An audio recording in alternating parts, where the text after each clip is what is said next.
అధిపతి అయిన నా యేసయ్యా, జీవింపచేయుటకు అరుదెంచినావు.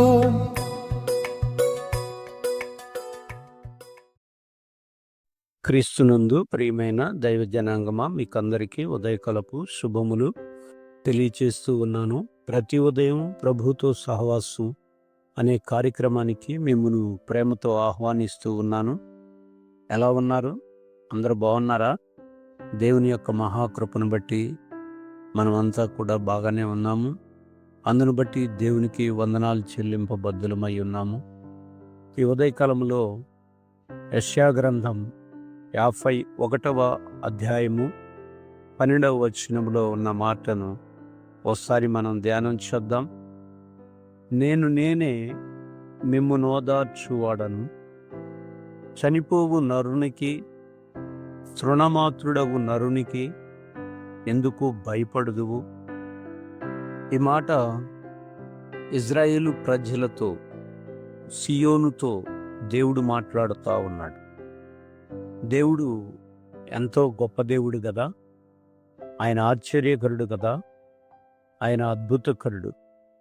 ఆయన మాట్లాడుతున్న మాట ఇజ్రాయేలు ప్రజలతో నేనే అని మాట్లాడుతున్నాడు. నేనే మిమ్మును ఓదార్చువాడను. ఓదార్పు అనేది వచ్చినప్పుడు ఒక వ్యక్తి తన మనస్సులో నలిగి ఉన్న పరిస్థితులన్నిటినీ మర్చిపోయి తాను ఆదరణతో నింపబడతాడు. ఇప్పుడు ఇజ్రాయేలు ప్రజలు కూడా బబులోను చెరలో ఉన్నారు.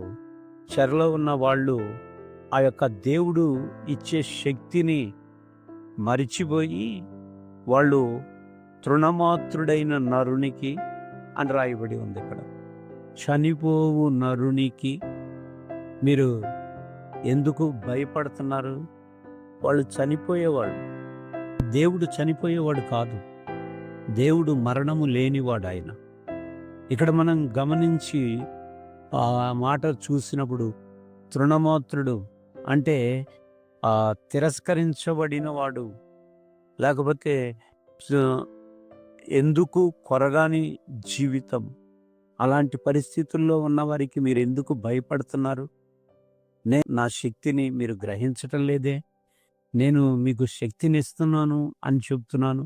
నేనే మిమ్మల్ని ఓదారుస్తున్నాను అని చెప్తున్నాను అని దేవుడు 2 సార్లు నేనే అని గట్టిగా చెప్పటం చాలా ఆశ్చర్యకరమైన సంగతి.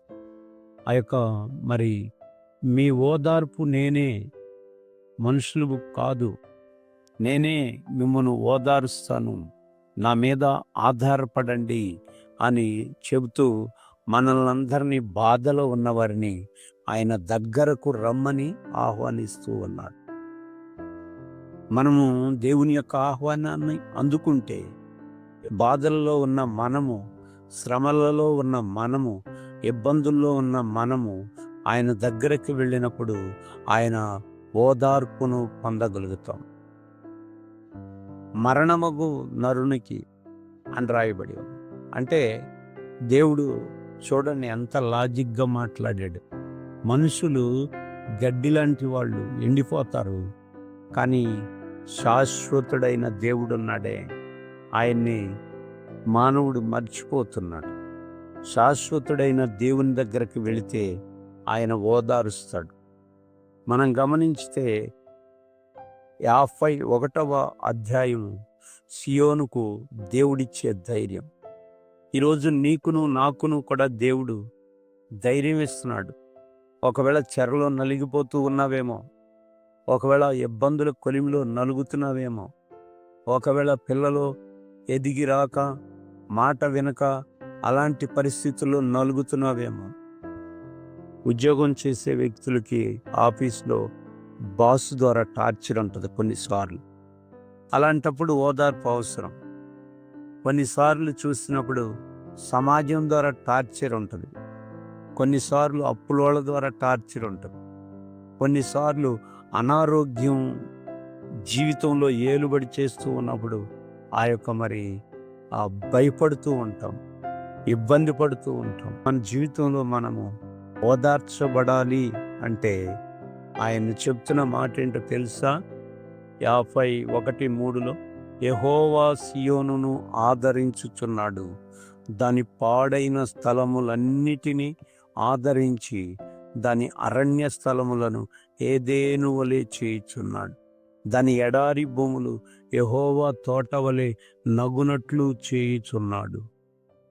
ఆనంద సంతోషములను, కృతజ్ఞతాస్తుతియు, సంగీత గానము దానిలో వినబడును.